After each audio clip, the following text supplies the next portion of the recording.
Estamos presentando Aula Magisterial.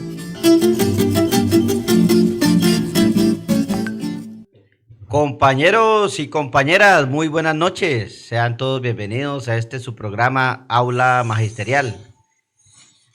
Como siempre, de jueves a jueves, pues ya ando información importante que concierne a lo que tiene que ver con nosotros, los docentes. Bueno, estamos invitando a todos los compañeros que nos ayuden a difundir el enlace, el link a todos los profesores, a todos los compañeros para que se puedan enterar de toda la programación que tenemos preparada esta noche. Como siempre nos acompaña en nuestra mesa técnica nuestro compañero Juan Pablo Martínez, secretario general de Asinor, nuestro gran amigo John Jairo Hernández, ejecutivo de la CUR regional, bajo la asistencia técnica de Harold Faría. Bueno, hoy tenemos temáticas bastante importantes, ¿no? Tenemos implicaciones del estado de emergencia económica, tenemos los principales cambios educativos y pedagógicos en la historia, debates del horizonte de la educación, solidaridad del magisterio y las organizaciones sociales frente al terremoto. Bueno, compañeros, Juan Pablo, buenas noches.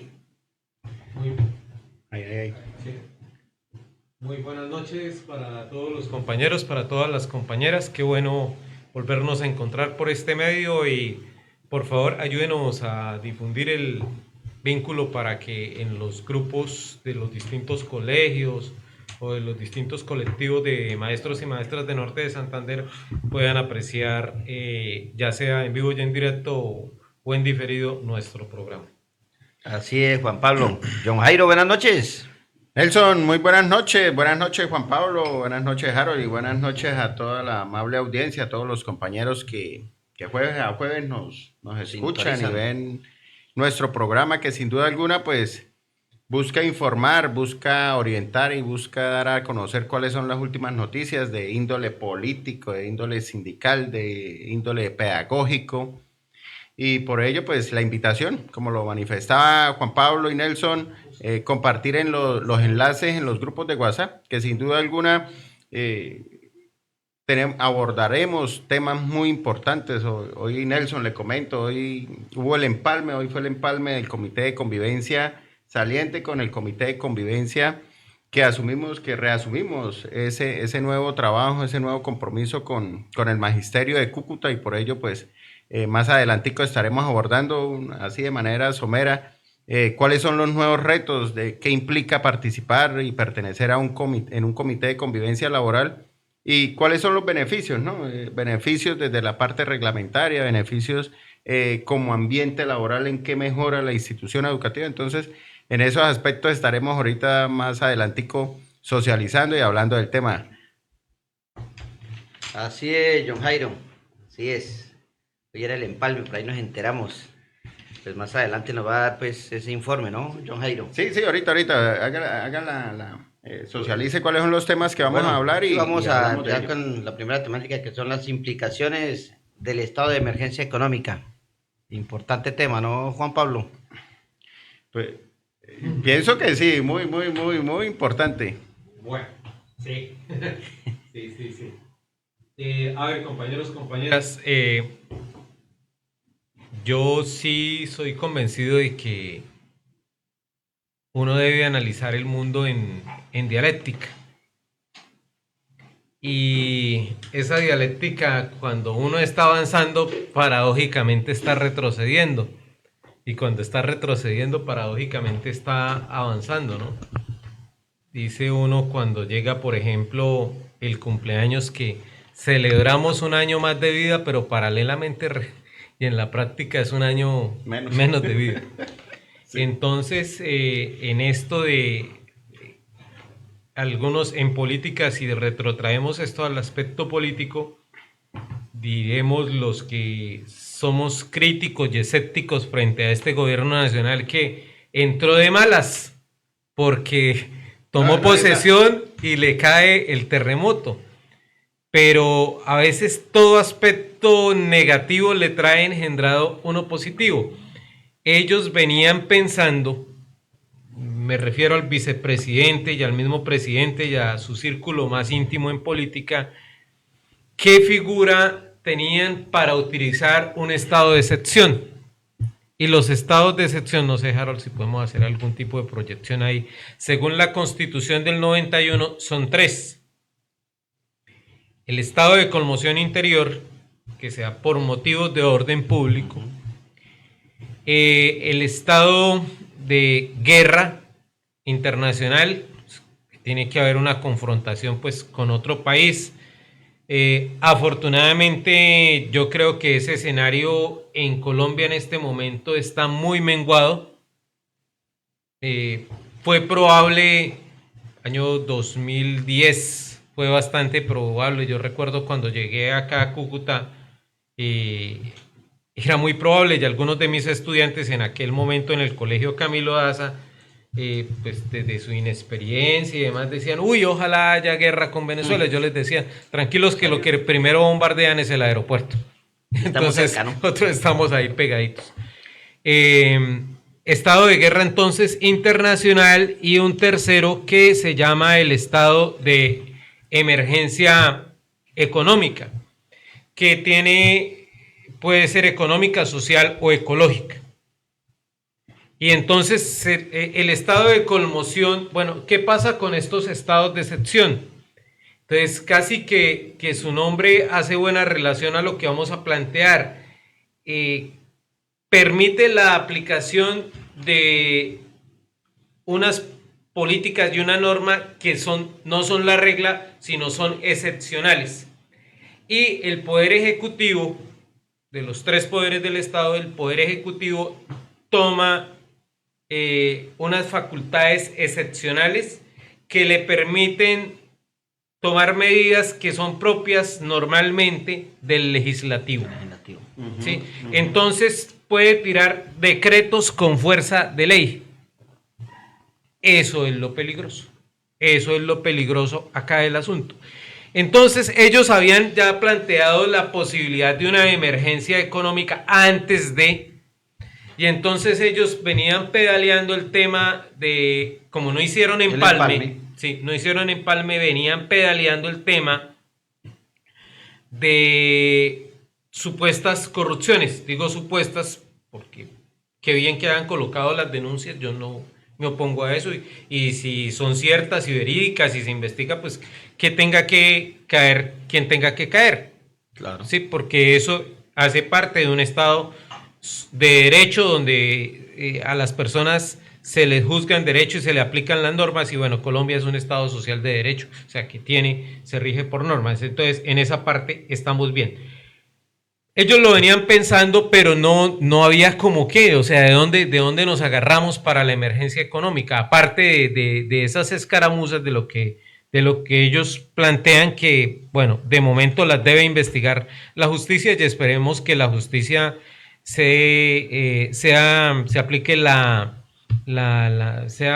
rápida en la ejecución pues de estas investigaciones, y también ecuánime en los veredictos que dé al respecto, o sea, que se obre en justicia y no que se obre sesgadamente, aunque hay que decir también que sociológicamente incide una cuestión que se llama, que en derecho por allá quienes estudian lo ven y se llama la sociología de los tribunales, es decir, la ideología si algo cuenta, siempre algo cuenta, pero que se obre, digamos, en el derecho positivo, que es en la aplicación de las normas. Eso es lo que esperamos. Entonces no había chance ahí. Aplicar estado de conmoción interior, que era la otra posibilidad que ellos tenían, pues si bien es cierto, habían o se han dado algunas manifestaciones, y antes de la toma del poder se dieron algunas manifestaciones de violencia esporádicas en algunas zonas del país, pues no cumplía con la regla de que fueran generalizadas, cosa que sí le ocurrió, por ejemplo, en el año 2002, a la llegada al poder de Álvaro Uribe Vélez. O sea, en ese momento las tomas de las FARC eran casi a diario, generalizadas, secuestros, pescas milagrosas, toma de poblaciones, era algo generalizado, y le permitió pues y le avaló la aplicación de este estado de excepción. En este momento eso no existe, pero con el terremoto, que aparte este terremoto tiene otra peculiaridad.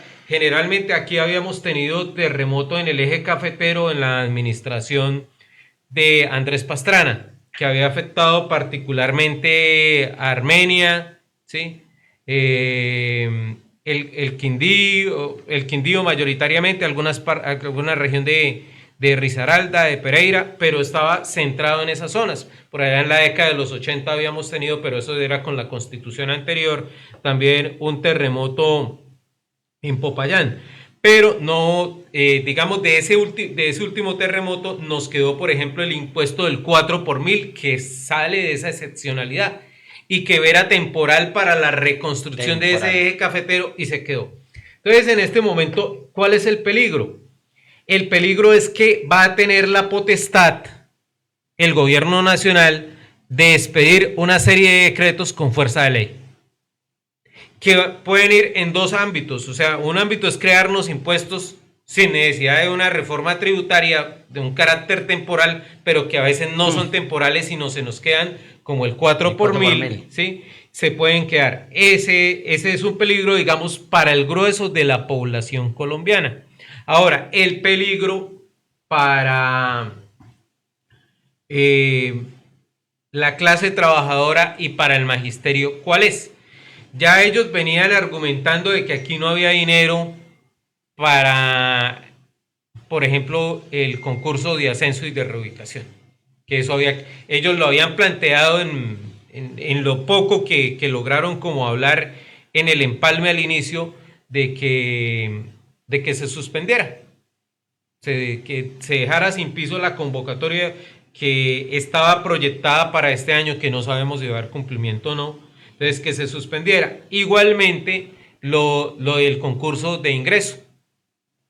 Porque para ellos, digamos que aún la estabilidad de los provisionales, no, usted la conoce mejor que nadie, Nelson, no está garantizada. Hoy salía una cosa, hoy el Ministerio del Trabajo tumbó una serie de resoluciones que se venían dando por el Ministerio del Trabajo, y una de esas va en contra de la estabilidad laboral reforzada, que era la figura, por ejemplo, que habíamos traído como dirigencia sindical, que no está para el magisterio, John, que está en la CUT cubre como a veces más aspectos laborales que nosotros ahí en Asinoro o en FECODE, que realmente no estaba tan proyectada para el magisterio. Lo que hicimos en algún momento fue, oiga, nosotros también somos empleados oficiales, somos empleados del Estado, ¿por qué se aplica, por ejemplo, para el empleado del Banco Agrario o para una entidad de la nación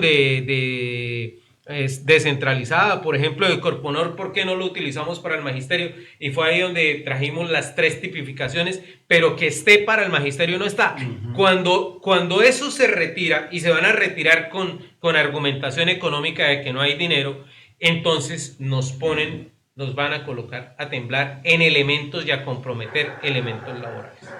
Ahora, de otra parte, pues ahí daban unas cifras, no sé si también nos pueden colaborar, Harold, unas cifras de viviendas afectadas, de víctimas que perecieron y víctimas, pues, digamos, que salieron lesionados de alguna manera por el terremoto. Dije que este era sui generis porque es que afectó a 11 departamentos. Entonces no era de 1 o 2, claro, sino es mucho más grande.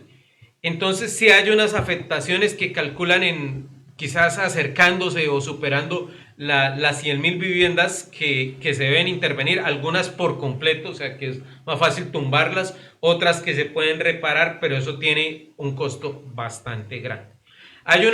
Se habla de una serie de donaciones, se hablan de los 1.000 millones, mire, esta está muy buena, de los 1.000 millones de dólares de los Estados Unidos. Bueno, en política internacional yo no creo tanto en los regalos y menos de ese tipo, generalmente vienen condicionados.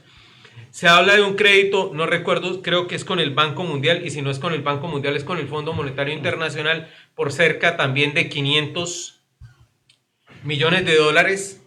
Ya hay unas donaciones en Colombia de empresarios, de artistas, que hablan que pueden estar rondando los 600.000 millones de pesos, pero de todas maneras la reconstrucción va a costar billones. Entonces lo malo es una reforma tributaria. Ahora, yo compartía en el grupo de Alianza Magisterial y en grupos seguramente, y algunos de los que nos están viendo, que ojalá lo estén leyendo, una columna del profesor Jorge Ramírez. El profesor Jorge Ramírez es un licenciado en Ciencias Sociales, pero aparte es economista, magíster, doctor, no está temblando en la silla, doctor en economía y demás. Entonces él trabaja acá con la Universidad Libre y escribe una columna en la Opinión acerca del pensamiento económico de los Friedman y de Hayek. Sí. Si ustedes se dan cuenta, yo intento como que este programa sea muy pedagógico y muy de formación sindical. Esos son los pilares del modelo económico neoliberal, sobre todo la escuela de Chicago, pero también lo que se llama la escuela de Austria, que es la de Hayek, y algunos también, más escuela austriaca, libertarios lo llaman ahora Milley y los demás. Entonces dicen que la desigualdad social es positiva. Sí, que es muy bueno que en una sociedad exista desigualdad social, o sea, que los pobres sean pobres, que los ricos sean ricos, eso no lo ven bien. Y en esa lógica ellos le juegan a impuestos indirectos. ¿Qué son impuestos indirectos? El IVA. En el IVA, cuando usted se compró, una cosa que tenga IVA, una moto eléctrica, yo porque compré una hace poquito, una moto eléctrica. Entonces, no miran si la compró el profesor Juan Pablo, que está en el nivel tal, categoría tal, del escalafón docente del Estatuto 1278, y digamos que gana más de 2 salarios mínimos, o más de 3 salarios mínimos. Sí. Él la compré, no miran si esa moto eléctrica se la compró el empresario de mayores ganancias en Cúcuta a su hija para que vaya a la universidad, o si la compró el muchacho que sacó un crédito gota a gota para hacer domicilios en el barrio porque le sale más barato cargarla que echarle gasolina. Pagamos por igual. No miran ahí. Eso es un impuesto indirecto. Eso les gusta mucho. Entonces para ellos da igual subirle el impuesto indirecto a la gasolina o a la CPM, que si usted va a tanquear su viejo y destartalado Renault 4 del año 78, así usted va a cargar gasolina en su Jaguar importado o en su Toyota de 280 millones de pesos. El galón le vale absolutamente igual. Entonces ellos hacen una apuesta por impuestos indirectos. Es que, compañeros, no hay que ser muy inteligente. Dicen que van a quitar el impuesto al patrimonio. ¿Qué es el impuesto al patrimonio? Si yo tengo de cierta cantidad de dinero, pues pago, y si pues no la tengo, pues no pago porque no me alcanza. Entonces la apuesta por ellos es de impuestos indirectos, que, voy a utilizar un término un poco feo, no académico, que se joden, que se friegan en la clase media y en la clase baja. Ese es el problema. Para nosotros, ¿cómo está? Pues que van a acompañar de una serie de medidas. Esto van a seguir desmontando cualquier tipo de protección que brinde el Estado, porque ellos dicen que si el Estado brinda alguna protección es como un robo. Por eso ellos yo creo que la apuesta en la reconstrucción no va a estar, y ya se lo escuché al Tigre, no va a estar en entregar casas, es dar subsidios. Porque para ellos el subsidio tiene otra lógica. ¿Qué dicen ellos en el modelo neoliberal? El subsidio no debe ser para el pobre, porque el pobre se acostumbra a que le den subsidios y nunca sale adelante. Eso puede tener algún grado de verdad. ¿Sí? Que haya gente que se acostumbre a los subsidios, eso puede tener algún grado de verdad. Pero no se puede, no es una cuestión también generalizada. Y los subsidios, en cambio, se deberían dar tipo agroingreso seguro a los grandes empresarios. Entonces, canalizar toda esta necesidad de vivienda que viene, que repito, son cerca de 100,000 viviendas, poco más, un poco menos, que se van a necesitar, y decir, bueno, señores de los bancos, nosotros vamos a subsidiar la tasa y le subsidiamos a usted. Entonces, cuando viene el subsidio y va directamente al banco, se convierte en un subsidio para el sector financiero del país. que es el que va a terminar ganando ahí. Sí, el que va a pescar en Río Revuelto. Además, porque de las principales constructoras de este país está Corfi Colombiana, que seguramente se va a hacer a los grandes proyectos. ¿De quién es Corfi Colombiana? Luis Carlos Sarmiento Angulo. Entonces, esto a uno le decía a la gente, pero la gente era terca. O sea, sí se gobierna con un interés de clase, conforme quienes sean sus electores. Y a veces ellos los dicen sin ninguna vergüenza, es que queremos acabar a este sector de la sociedad. No, cuando uno se hace concejal, a propósito de un video de un concejal, cuando uno se hace elegir concejal, diputado, representante a la Cámara, senador, alcalde, gobernador, presidente de la República, pues uno es de quienes votaron y de quienes no votaron. Pero en la práctica política y de política pública, esto cuenta. Entonces, seguramente nos vamos a ver abocados a elementos de este tipo. Además, pueden sacar cosas como ocurrió en pandemia. En pandemia también, en el gobierno Duque, hubo emergencia social, ¿sí? de este tipo, pero generada por el COVID. Entonces, recuerden que en algún momento los maestros nos alcanzaron a hacer unos descuentos casi que solidarios, porque decía quien gane más creo que de 3 salarios mínimos en esa época tiene un descuento del tanto por ciento, que después la Corte Constitucional tuvo que tumbarlo. Aquí, ¿qué es la única esperanza ahora? Pues esperar que la Corte algunas cosas de esas las declare inconstitucionales y las comience a tumbar, y que el Congreso mantenga el control político, que lo debe mantener a lo largo. Sin embargo, hay gente que no es amiga del control político. Yo vi en redes sociales de Cúcuta una crítica a la senadora Alejandra Omaña porque plantea un debate de control político por los bombardeos en el Catatumbo, y la gente, ¿y eso por qué? No, es que es una función constitucional de los parlamentarios, ¿sí? La forma de hacer control político es el debate, y la otra, la moción de censura. Pero como hay tantísimo, o sea, para un colombiano que es tendero, que es taxista, que está vendiendo, que es un vendedor ambulante, pues la formación en esto, por eso, compañeros y compañeras, con esto cierro. Hoy, más que nunca, es importante que nos pongamos a estudiar.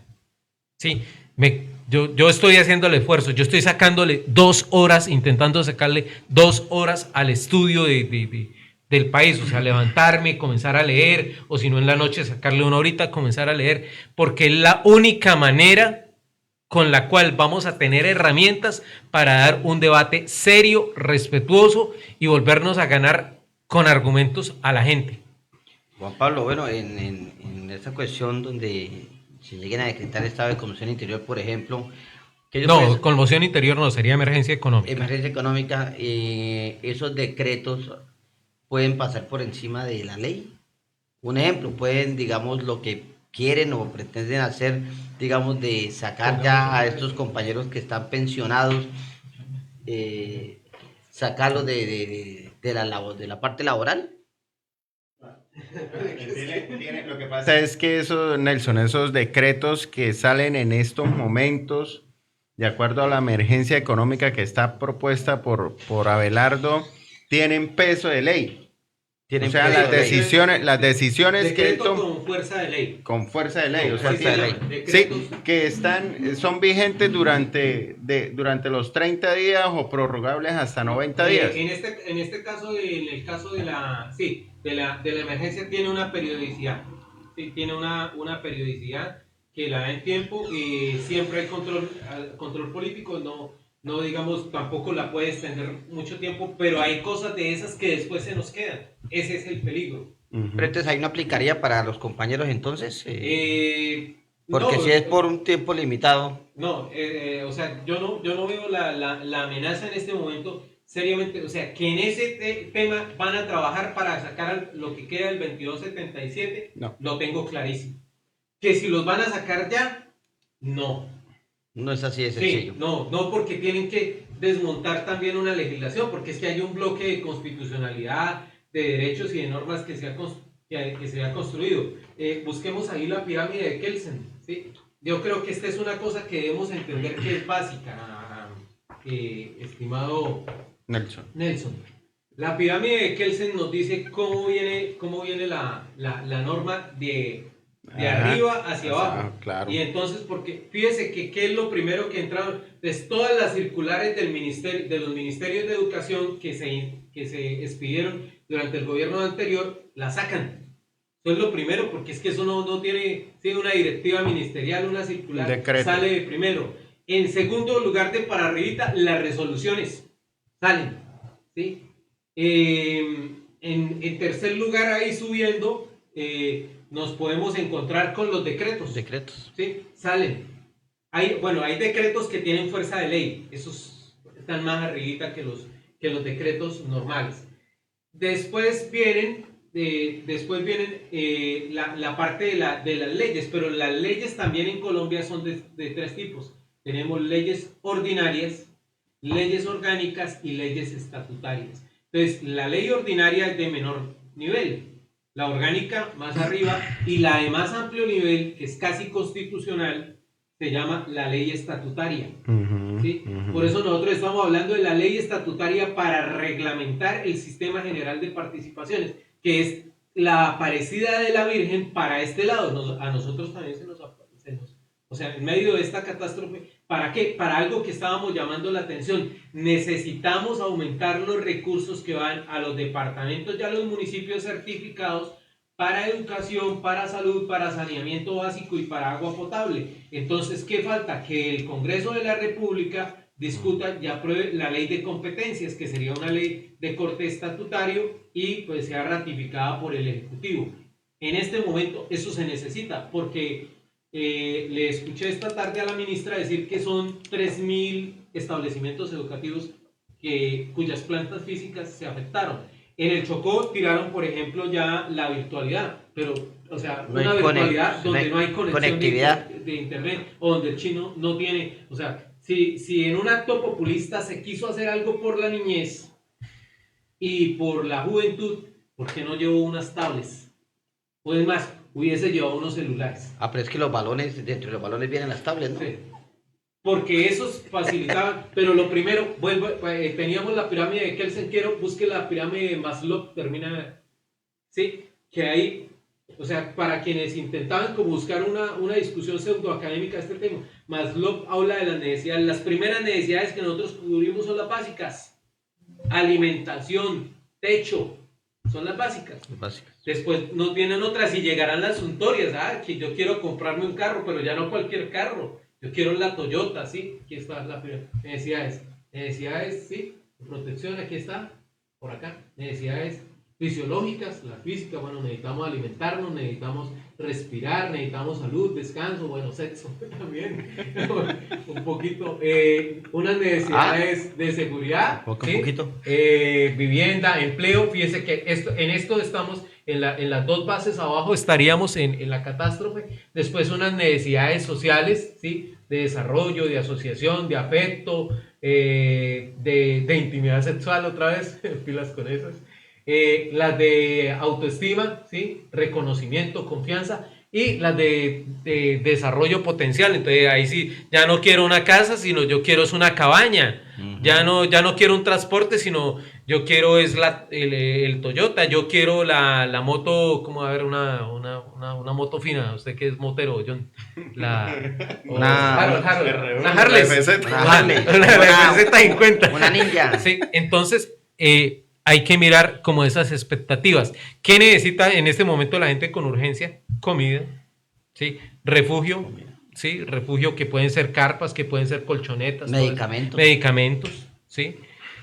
Los niños necesitan escuela, entonces garantizar algún tipo de conectividad, entonces una herramienta tecnológica, vale. Entonces fíjense que el populismo entre el tipo del Salvador y el Bukele incluso cambia, porque Bukele en su populismo, allá en su momento, por la época de la pandemia, eso salió, les dieron computadores y les dieron tablets, que en ese momento era una necesidad que había que cubrir. Juan Pablo, bueno, ahí el panorama que se plantea es poco alentador, ¿no? Sin embargo, pues esperemos que lo que se plantea, que las decisiones que se toman, que que las necesidades que tienen cada uno de estos colombianos, de estos chocuanos, de todas estas personas que sufrieron esta lamentable situación, pues realmente, primero les lleguen las ayudas. Segundo, les den solución al tema de vivienda. Tercero, que en este estado de conmoción económica, realmente esos recursos que van a salir del Estado, esos recursos que están donando, esos recursos que muchos colombianos han sacado del bolsillo de ellos y muchos maestros, eso ahorita al final del programa estaremos hablando, que realmente esos recursos lleguen a esas personas damnificadas. Porque es que hay ese estado de conmoción, ese estado de donde el presidente puede firmar lo que a él le parezca, entonces es fácil decir, doné 500 colchonetas. ¿Y cuánto vale cada colchoneta? 1,5 millones. Los atunes de 38.000 pesos y resulta que de Elsa Noguera. Correcto. Que está con él. Ahí uno empieza a entender, y yo le prestaba mucha atención, y qué bueno que hoy hayan bastantes maestros conectados.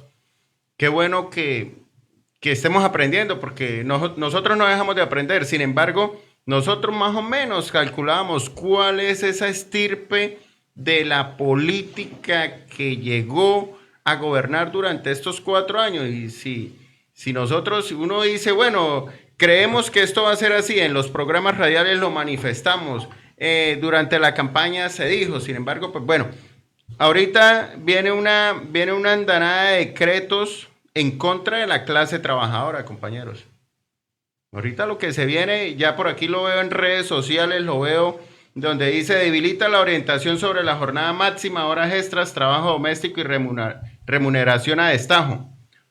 Entonces uno dice, están legislando, están decretando a favor de quién, ¿sí? Aquí hay otro donde dice: retira los lineamientos para proteger a trabajadores con estabilidad laboral reforzada. Lo que hablaban ahorita Nelson y Juan Pablo. Debilita las orientaciones sobre la equidad de género, cuidado y corresponsabilidad, especialmente frente a las obligaciones de los empleadores.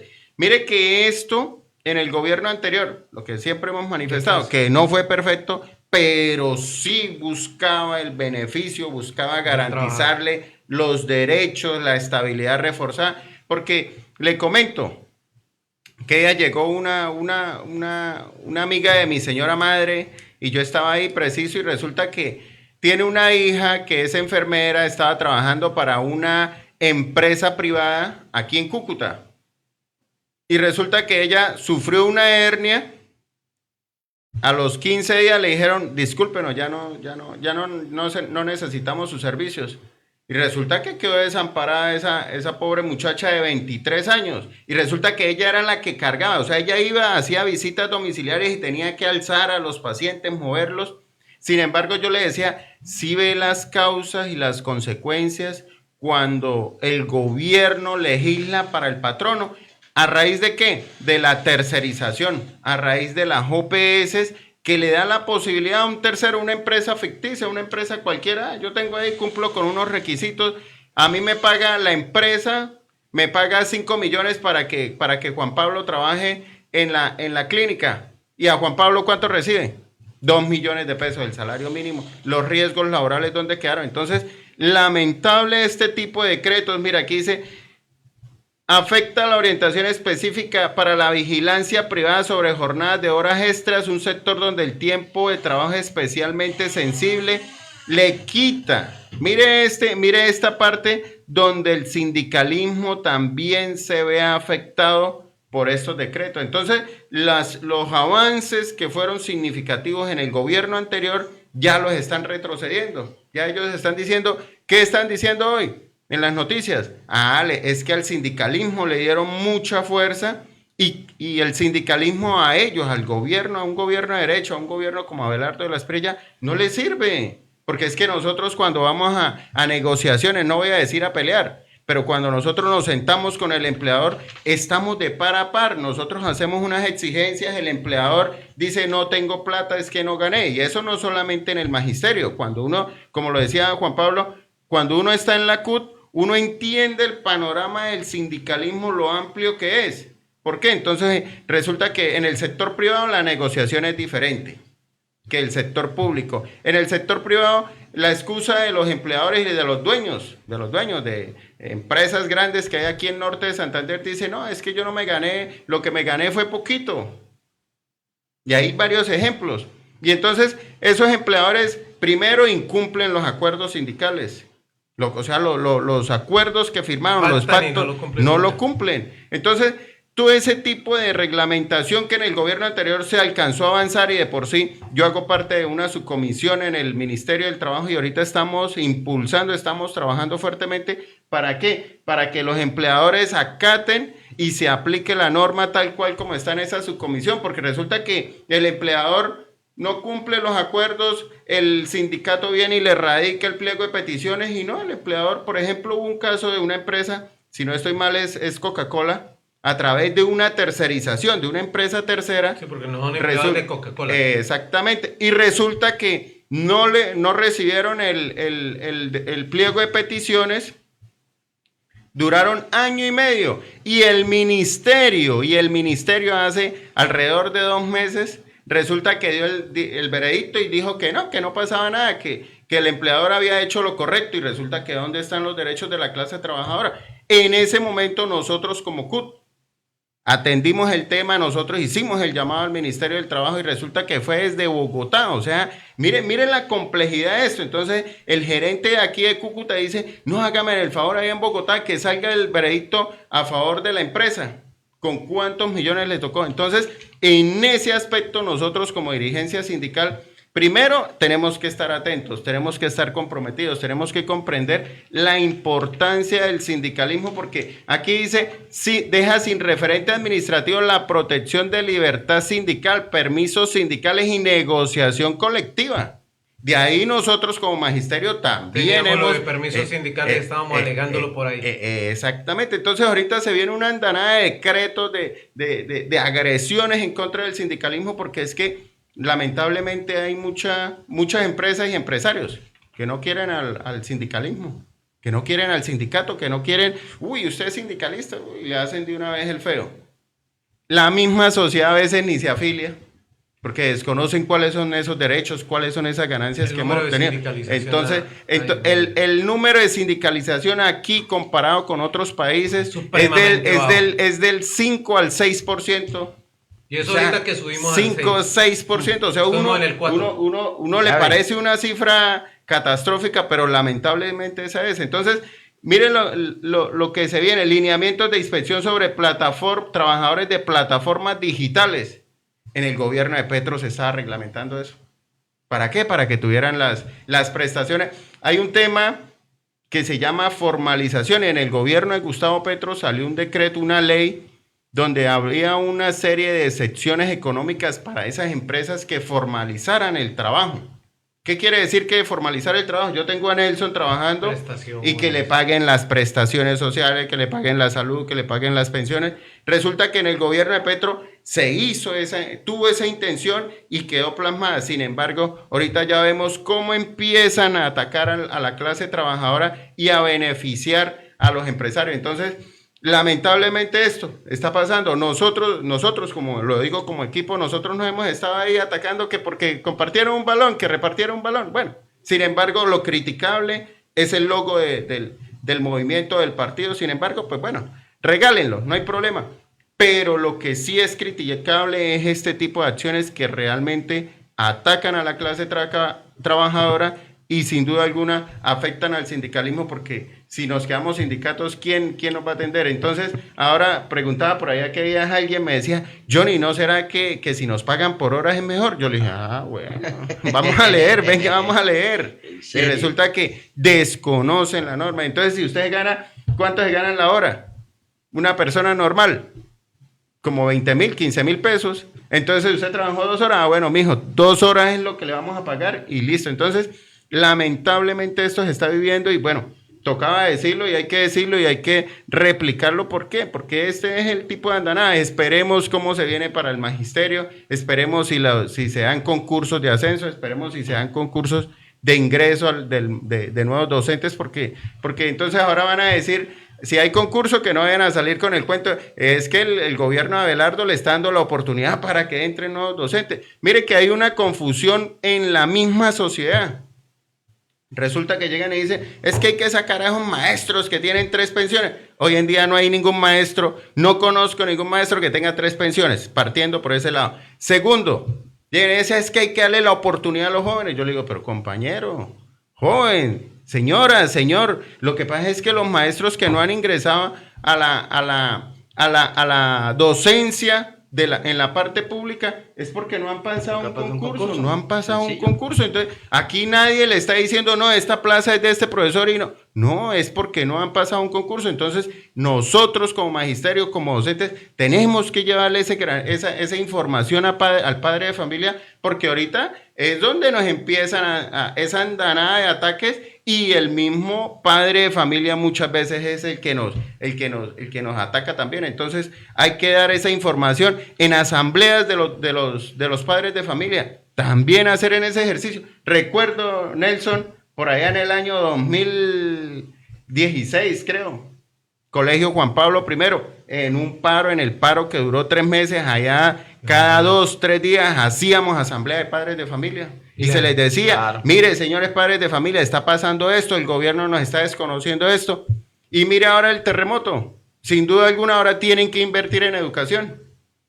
Tienen que invertir en infraestructura. ¿Por qué? Porque se cayeron las instituciones educativas. ¿Por qué no se cayeron los edificios de los hospitales? Porque están bien construidos. Las instituciones educativas llevan 100 años, esas instituciones educativas, y la miserableza que llegan anualmente, eso no alcanza para construir. Son hechas con los bazares de los padres. Exactamente, entonces ese es el informe, compañero. Mire, para finalizar, Faranger nos pregunta, yo lo he explicado, no sé si estuvo al inicio, hay una pirámide que se llama la pirámide de Kelsen. Los decretos sí llevan fuerza de ley, obviamente no pueden sustituir, por ejemplo, y eso sí es tácita la Corte Constitucional, de derechos fundamentales, no puede llegar a comprometer los derechos fundamentales, pero hay derechos que no son fundamentales y que están en el terreno laboral y que van a aprovechar pues este papayazo en este momento de dolor que se les aparece, pues para impulsar legislación que es regresiva. ¿Y qué piensa usted del concepto de niña que la ministra la acaba de quitar del ICBF? Eso es un oso internacional, sí. O sea, eso es para... Aquí dicen cosas que la gente, lastimosamente, nuestra población colombiana es muy inteligente, pero eso no le quita lo ignorante. O sea, tenemos una capacidad, porque inteligencia e ignorancia no van de la mano. O sea, el señor que sabe construcción es un berraco, un empírico, y hace una casa muy bien hecha. Eso no se lo podemos negar. Pero el patrón no lo tumba. Pero no es capaz de reclamar salud para su hijo porque desconoce cómo se llevan los trámites. Entonces, en esa cosa nos engañan acá. Entonces, hay una pirámide y ahí nos van a dar duro, digamos, van a aprovechar para hacer esa legislación. Fíjese que el caso de las niñas, o sea, eso no es un capricho colombiano, viene de las Naciones Unidas, por Dios, ¿sí? De tratados que ha ratificado el Estado colombiano, ¿sí? Que están en la UNICEF, ¿sí? Y demás. Entonces van y se ratifican. Pues eso es una cuestión de inclusión. Niños, niñas.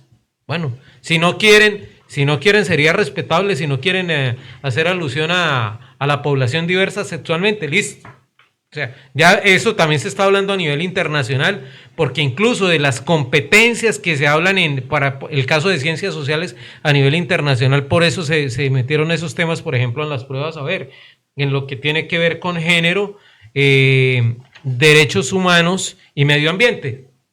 Son transversales, se supone que son transversales a los currículos y a los países donde haya formación, y aquí los están quitando. Ya entraremos a mirar entonces cómo lo regresivo de los currículos y de la pedagogía también en la historia tiene que ver en esto. También armó un escándalo la señora del bienestar familiar por por una especie, no, yo no lo llamaría graffiti, de mensaje de una niña, ¿sí? Que resistencia chiquita presente. Y creo que también está ahí cerca la hoz y el martillo, que es el símbolo pues de los que son comunistas. Y salió y armó un escándalo que lo están adoctrinando.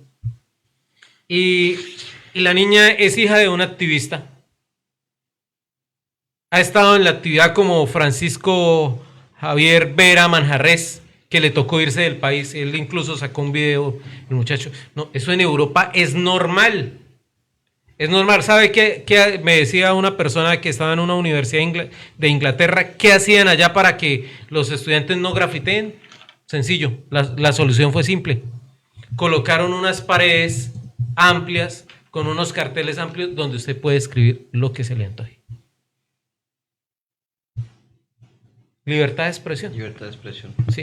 Entonces aquí, por el ejemplo de Cúcuta, este señor, el Superman, tenía todo el derecho de pintar una pared con amarillo, azul y rojo. Y lo puede hacer. Pero esos muchachos que hacían un graffiti que no estaban de acuerdo, sí, siempre y cuando no le dañen pues la casa, Sí, claro. una propiedad privada, o sea, sí, o incluso una propiedad pública. Entonces, pero en determinados lugares lo pueden hacer. O el muralismo mexicano, ¿en qué consistió? O las brigadas muralistas Ramona Parra en Chile, antes, durante y después de la dictadura de Pinochet, ¿qué? De ahí salieron artistas referentes tanto en México como en Chile. Entonces, hay muchísima ignorancia, de verdad que sí nos falta prepararnos muchísimo para el debate. El oso internacional con lo de los con reconocer la soberanía de Israel de los altos del Golán. O sea, eso solamente lo hace una bestia internacional como Trump, y aquí se le unen a eso, o los Milei.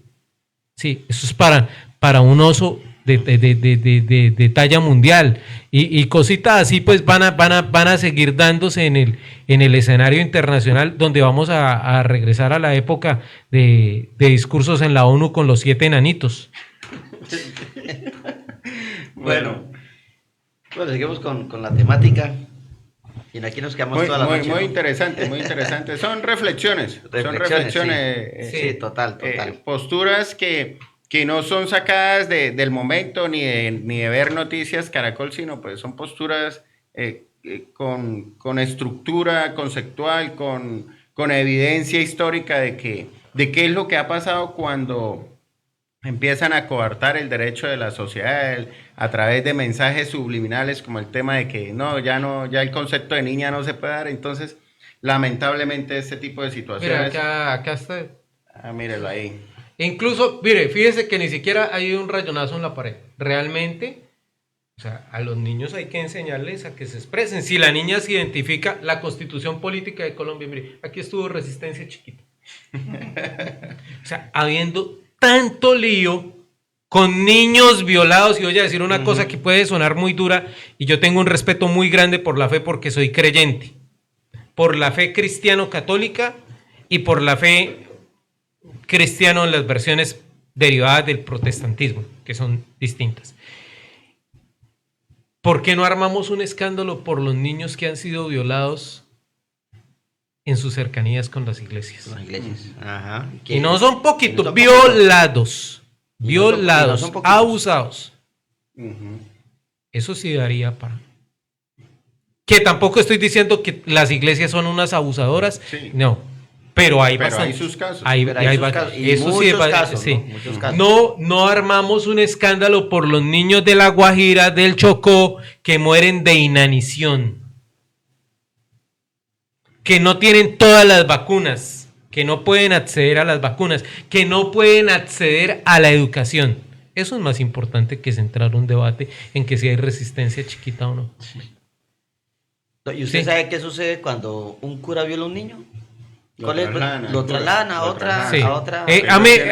Tengo que decir que en sano juicio el Papa Francisco hizo un esfuerzo muy grande, y quizás también lo ha mantenido, sí, de intentar depurar. No es fácil la cosa porque, bueno, aquí son otros temas. sí, y son otra- otros otra temas vaina, y, ¿no? Pero y sí, seguramente, sin duda alguna- seguramente van a despertar la inquina incluso de quien nos pueden estar viendo, pero es una realidad. O sea, si vamos a prestarle, busquemos entonces la base, ¿sí? La base de la cosa del problema y ataquémoslo y démonos el debate. Entonces, otra vez con lo de los balones. Entonces salía el meme por internet, era los niños recibiendo el balón y por el otro lado los niños con un arma, que es totalmente repudiable. Pero quien dijo que quien criticaba con argumentos lo de los balones está a favor del reclutamiento forzado y del entrenamiento para enrolar militarmente a los niños. ¿Sí? Entonces, si a mí me sacaron la lengua, entonces yo busco quién me la sacó en el otro lado y dejamos la cosa aquí como en empate. Y lamentablemente no queda en empate. No queda en Nunca empate. queda así. Venga, Jairo, me causó curiosidad cuando estaba usted hablando ahorita que un compañero le dije que si no será mejor trabajar por horas. O sea, eso que no No, tiene no, presentación. no, Ahora, no, ¿dónde no, va a quedar un descontextualizado. ejemplo? Donde llegue eso a pasar, ¿dónde estarían las prestaciones sociales? No, eso todo se lo Habría. liquidan integralmente ahí. Bueno, Todo se queda en el fondo de pensiones. Ahí. ahí Esa es la vamos plática. a intentar Sí. saludar aquí a algunos compañeros y para ir al otro tema. Carlos Javier Bustos, un saludo, a Alexander Osorio, a Virginia Flores, a Marianela Monsalve, a Sandra Galvis, a Margarita Carvajal, a Gloria Leal, bueno, Javier ya lo ha saludado, a Marlene Carvajal, a Carlos Torres, nuestro delegado, a Nelson Enrique Laguado, profe del sector rural, un saludo para él, Laurice Rodríguez también del sector rural, Luz Infante, Luz Isaac Infante, Acua. Franger Monroy y Lisette Luisa Rosso. Acacua, que está desde Pamplona, nuestro delegado también Marlon Durán, nuestro delegado Carlos Torres, sé que nos está viendo también el profesor Daniel Gustavo Márquez, no sé quién más se me quede. Lina Rosa. Lina Castro, Rosa Castro también, Ajá. sé que nos está viendo. Ruth Pineda, bueno. Ruth Pineda, que Pepa es- Potosí, una gran amiga y compañera. Gloria Espinosa también, deja su saludo por ahí. Bueno, compañeros, ahí los mensajes. La idea es caer en cuenta de que hay mandatarios que están en contra de la clase trabajadora y hay otros que están a favor. Sí. Que tenemos que, dentro de 4 años, volver a elegir un presidente que vaya acorde con las necesidades de la clase trabajadora, no con los intereses de los grandes empresarios y terratenientes de Colombia, que sin duda alguna, cuando usted ayuda a un terrateniente, a un empresario, precariza al de abajo, a los pobres, a los trabajadores. Entonces, en ese sentido, tener en cuenta eso. Inés Mogollón también nos está viendo desde Pamplona. ¿Sabes que yo oí un meme, no? Donde, por ejemplo, Shakira me ha parecido interesante el aporte que ha tenido, ¿no? En querer reconstruir todas esas escuelas, esos colegios. Y decía, en 4 años, si colocan a Shakira a votar, ¿sí? A elegirla como presidente, Colocan vota a por Marbella. Marbella. Entonces cerremos el tema ahí. A mí me gustó de que- Y es que mentiras no son. Shakira va a No, poner no, una no. platica y dijo que ella misma Que se va a iba a encargar. Sí. manejar. Y está bien. Un saludo a Angélica Pérez también de Cáchira. Bueno, vámonos para el segundo tema. Principales cambios educativos y Pongamos pedagógicos nuevamente el flyer en la de- historia. Uy, este es largo y no sé cómo estemos de tiempo. Yo Uy, quiero no. empezar aquí, yo hice aquí un pequeño resumen y Juan Pablo me va complementando. Mire. Entonces, pues, la evolución educativa en Colombia ha transitado desde un modelo convencional y memorístico. Eso Ajá, es una sí. realidad, hacia un enfoque centrado en la autonomía curricular, la inclusión y la integración tecnológica. Entonces vamos primero a enfocarnos en la época colonial y del siglo XIX, el modelo convencional y el lancarestiano, que eso creo que por Santander, si no estoy mal. Sí. Entonces el modelo convencional se centraba en la religión, ¿cierto? Más que todo en la religión católica, cristiana, que era más que todo era enfocarle al niño vivencias religiosas y el compromiso de la fe. Y el lancastriano, que un profesor podía tener cientos de estudiantes, hasta 1000 estudiantes. Y se apoyaba eran los estudiantes que estaban más avanzados, que lo llamábamos monitores, o que lo llamaban monitores en ese entonces. De eso se trataba, digamos, esa época de confesional y lancastriano. Luego pasó al inicio del siglo XX, que ya vemos lo de escuela nueva, ¿cierto? Que ya pues se moderniza un poco más la pedagogía donde se incorpora la ley 39 de 1903, que es la estructura del sistema de educación, donde ya se va a dividir lo que es primaria, secundaria y la parte universitaria. La parte superior. Exacto. Y aquí pues ya pues se está incentivando el aprendizaje por la experiencia frente a la memorización. Luego ya viene lo del estatuto docente y la apertura curricular, que eso estamos hablando ya de 1979 a 1993, que es donde se incorpora ya el estatuto docente y la apertura curricular. Aquí ya se unifica lo que es el decreto 2277, donde se regula ya la carrera docente por escalafón. Y finalizamos acá en lo que pues yo pude recopilar la Constitución del 91 y la Ley General de Educación, ¿cierto? Que ya la educación pasa a ser derecho fundamental, que es lo que nos quieren quitar ahorita con ese proyecto de ley 074, ¿no? Ajá. Que nos la quieren volver es servicio esencial. Ojo con eso, ¿no? Que es delicadísimo. Entonces, pues, Juan Pablo, usted es el experto Regáleme un minuto, es que estaba intentando, no. en estos temas. Ya en la ley 91, pues ya viene lo que es la ley 115 del 94, que es la ley general de educación, donde pues acá lo que se pretende es descentralizar, ¿cierto? Ya le da potestad a las instituciones educativas de manejar el proyecto educativo institucional. Mire, Nelson, esa historia, como usted la narra, y sin duda alguna, nosotros como educadores, ¿no? Tenemos una formación profesional, didáctica, pedagógica, social, reconocemos esa labor tan importante en la sociedad. Ahorita los nuevos retos, pienso yo, bueno, las nuevas tecnologías están exigiendo, pienso que algunas instituciones educativas están haciendo muy bien la tarea de capacitar a los maestros. Hay maestros Sí, con 1278 que necesitan fortalecer esas competencias y esas habilidades en las nuevas tecnologías. Y maestros 2277 También. que hay que También. refortalecerlas. Claro. ¿Por qué? Porque pues están cumpliendo una función social y hoy en día pues la globalización, el tema de la globalización, mire, y llego a este tema, ¿por qué? Ahorita me encuentro desarrollando el proyecto de investigación en cuanto a la incidencia que tienen las políticas educativas en la calidad educativa de dos instituciones educativas que de acuerdo al contexto socioeconómico están muy similares. En una les va muy bien en los resultados de las pruebas saber y en otra les va muy mal en los resultados. Entonces, analizando ahí algo somero, les estoy comentando, resulta que el maestro critica las políticas educativas. Sí, las políticas educativas, cuando sale que hay que mejorar, que los resultados de las pruebas saber, que el ministerio sacó una circular, una ley para que los estudiantes, para que la apliquemos en las instituciones educativas. Sin embargo, nosotros los maestros pocas veces nos metemos en replantear o en hacer propuestas al Ministerio de Educación, porque somos nosotros los que conocemos las realidades de los estudiantes, el contexto escolar, la economía de la región. Entonces surgió esa tensión, se llama, y resulta que entonces a nosotros nos falta empoderarnos aún más de manera propositiva en esas políticas educativas. Dejo ahí el tema porque esto no va relacionado, pero necesitamos avanzar. Bueno, listo, voy a intentar, pues, yo creo que toca retomarlo después. Arrancamos pues en la parte colonial. Acá pues la educación que se trajo, aquí coloco la portada de un libro muy bueno, ¿sí? La educación en Colombia, desde la colonia hasta el siglo XX, ¿sí? De José Fernando Campo. José Fernando Campo fue de FECODE, un intelectual. Es el primer doctor que tuvo Colombia en ciencia política.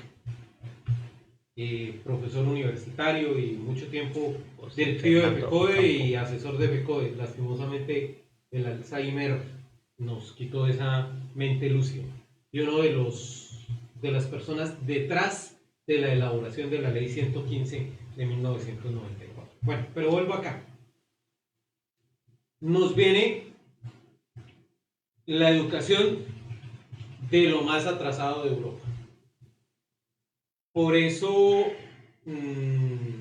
algún sociólogo plantea que siendo paradójicamente el sur de América el más desarrollado en la época precolombina, es decir, aquí estaban los incas, por aquí estaban los muiscas en nuestro territorio, pero otros pueblos indígenas. En Centroamérica estaban los mayas, los aztecas. En Estados Unidos estaban los Sioux, los Cheyenne, los Lakota. Entonces usted mira la infraestructura que construyeron los incas, los mayas, los aztecas, incluso nuestros muiscas. Es mucho más avanzada que esas chozas en 3 palos con un cuero que hacían los indígenas norteamericanos. Pero resulta de que a las 13 colonias del norte, en Estados Unidos, así se llaman los 13 estados originarios, llegaron perseguidos de causas religiosas de Inglaterra, que eran protestantes, si se quiere. Y una de las cosas que habían desarrollado, y aquí hay que reconocérselo, era que leían. Eso ya marcaba la diferencia. Claro. De los que nos llegaron de México para abajo, bueno, o del sur de los Estados Unidos, porque se van a apropiar de Texas, California, Nuevo México, eso fue en algún momento de colonización española, pues eran tipos muy inteligentes, muy avesados, para las que sea, como dicen, pero algunos de ellos venían en las cárceles porque si se pierde poco. Eso fue la expedición de Colón. Encomenderos, que entonces un espíritu voraz, un espíritu de saqueo, o sea, vinieron a robar. Allá vinieron a establecerse y a crecer. Esa es una diferencia. Lo plantea Weber, o Weber, como el sociólogo. Eso ya marca la diferencia entonces del tipo de educación. Viene una educación muy influenciada por la contrarreforma protestante, en la que nos llegamos. Entonces, donde todo el movimiento renacentista no es que hubiese tenido mucho peso, pero sí más adelante, cuando se da el cambio en España de rey y asumen los Borbones, pues algo de ilustración francesa llega a España y va a influenciar en América, y se van a crear, por ejemplo, todo lo que tiene que ver con las expediciones botánicas. Y ese Mutis que viene es un intelectual que va a pegar muy duro en sus cátedras, para bien, en sus cátedras en la Universidad del Rosario, y que, siendo una figura española, si se quiere conservadora también, porque no hay una evidencia de que él fuera muy partidario de la independencia, al haber incorporado aquí, por ejemplo, las teorías de la revolución copernicana, ¿sí? Al haber traído lo más avanzado de la ciencia en ese momento, los chicos que se formaron con él fueron la generación de precursores y algunos de quienes nos dieron la independencia. Entonces aquí queda clara, o uno podría llegar a una primera conclusión: es necesaria la formación en el pensamiento científico, compañero. O sea, no nos podemos quedar, es que nosotros formamos en pensamiento crítico, pero si no hay insumos, el pensamiento crítico queda corto. Porque es que estos tipos no solamente es con la consigna de que están mal. ¿Sí? Podríamos tener escuchar una crítica de una Juliana Guerrero. El diploma ahí medio comprometido y medio trampeado, pero podemos escuchar una crítica de Carolina Corcho, médico. Entonces, es la cualificación, compañeros. Entonces, si queremos realmente pensamiento crítico, cualifiquemos a nuestros estudiantes.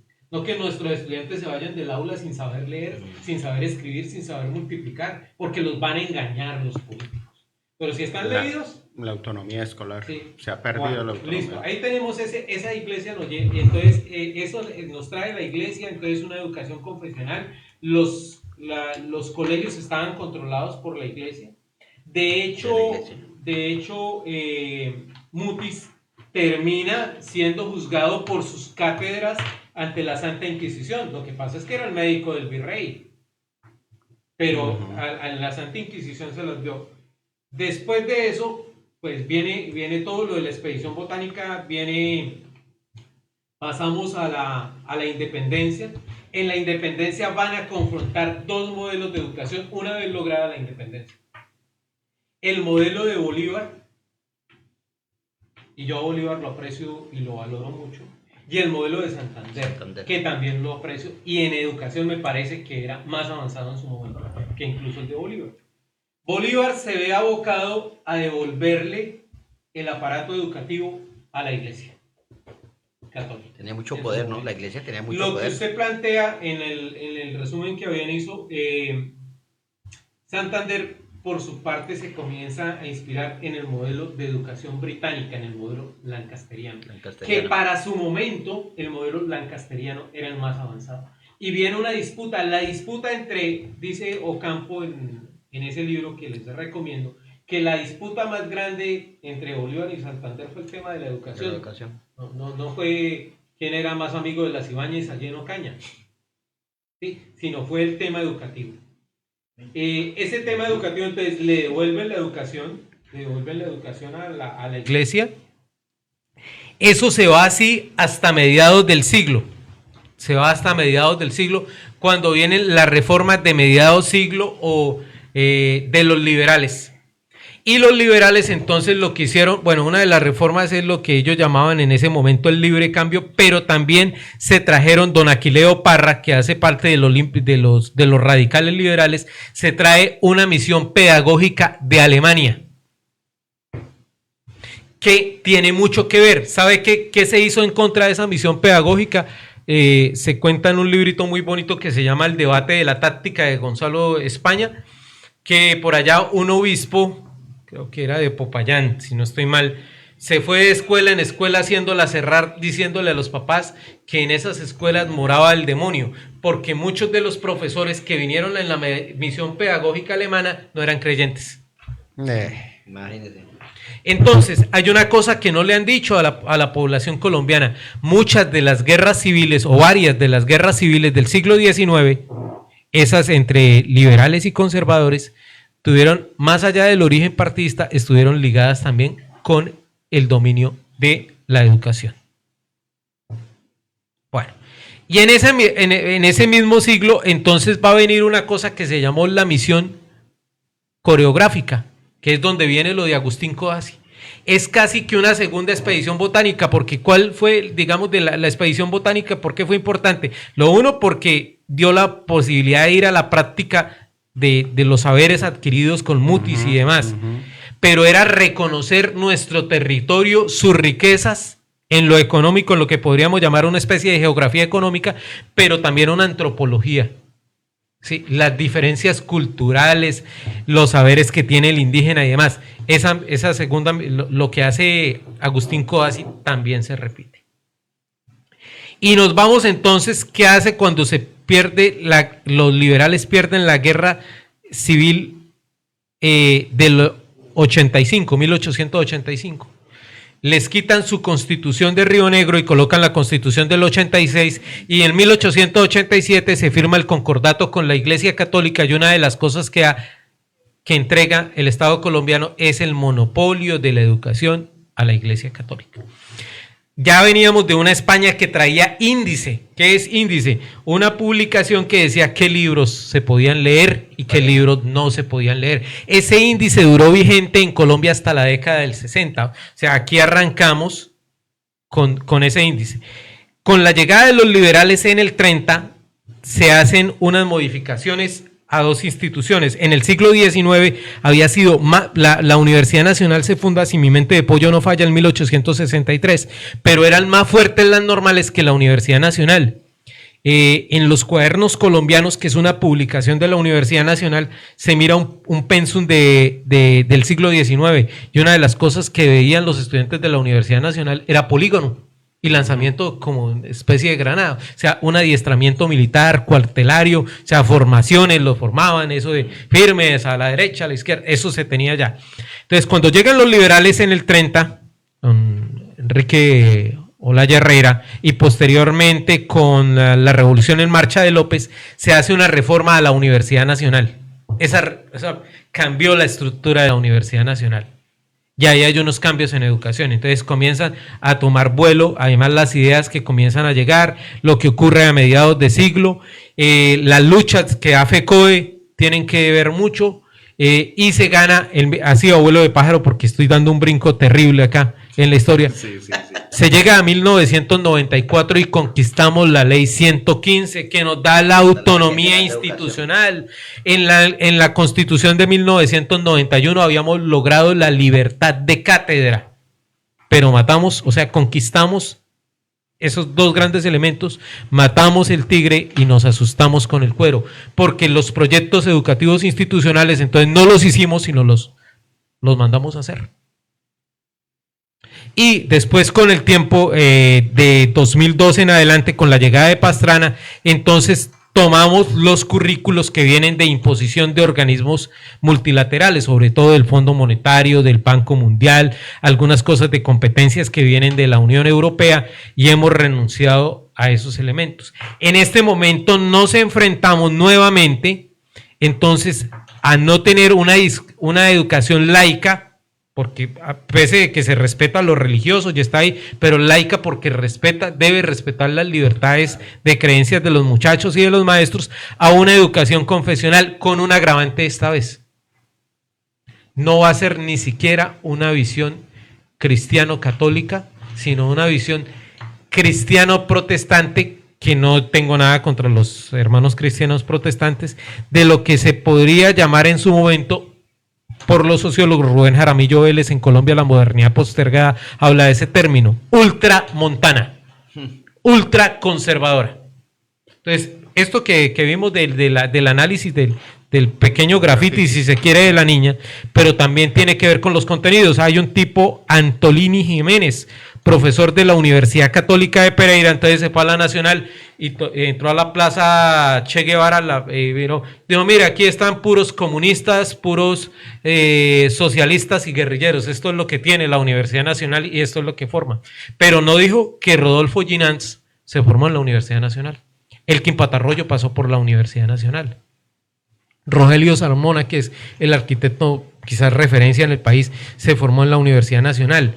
Gabriel García Márquez tuvo relación con la Universidad Nacional. Entonces, allá se han formado nuestros científicos, que en la UIS está Elena Stachenko, que es toda, o sea, más conocida en el exterior que en Colombia, que la Universidad Nacional produjo a un tipo como Orlando Falsborda, más estudiado en el exterior que en Colombia. Entonces, bueno, ahí dejamos, esto es una discusión que... Una clase muy buena. Que toca seguir retomando. Seguir retomando. Bueno, feliz noche, compañeros, compañeras. Sí. Bueno, compañeros, muchísimas gracias por su audiencia, por estar pendiente. Realmente son temas que uno desconoce a veces, ¿no? Hay unas cosas, y Juan Pablo está muy bien formado, ilustrado, y trae rapidito los nombres, la fecha, eso es una manera... La tiene clara. Sí, muy bueno. O sea, hay que leer. Pero bueno, compañeros, leer. Muchísimas gracias por su audiencia, que pasen muy buena noche y nos veremos el próximo Bueno, jueves. compañeros, compañeras, buenas noches, gracias por sintonizarnos. Próximamente el 27 de agosto a la misma hora, 7 de la noche. Un Dios los abrazo. bendiga.